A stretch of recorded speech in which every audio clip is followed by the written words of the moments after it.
Ready to go na mga kabisyo, unit ni Sir Alan ng Cainta, Rizal. Ang main concern dito, yung baby chassis nila at surelas. Na-video ko na last time to. Dating kahoy mga kabisyo, ngayon bakal na siya. Ayan, pati yung surelas niya at yung baby chassis. May sapin siyang kahoy dati, tinanggal na rin.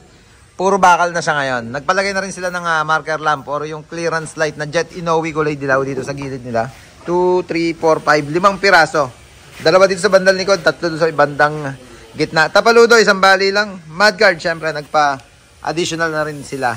At yung cover ng tangke, pinakubera na lang stainless mga kabisyo. August na, yun nabanggit ko na, yung main concern nila, yung baby chassis surelas, tapos tinanggal na yun sa pinakahoy. Ganyan na yung unit mga kabisyo, naka-rear bumper na, may checkered aluminum plate na sa likod. Side grille, meron na rin. Rim cover, at yung chrome, dito sa gilid, lower door at bumper. Dati na yan, face panel, dati na yan.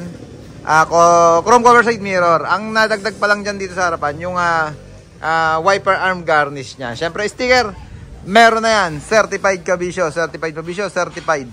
Nahima sa baluarte natin. Unit is Sir Alan ng Cainta, Rizal. Yan. Pakita ulit sa inyo. Para kung kahoy din, yung baby chassis nyo at surelas, gusto nyo ng pabakal, pwede yan dito sa baluarte natin. Tawag lang kayo sa number na naka-flash palagi sa screen natin. Yeah, boy.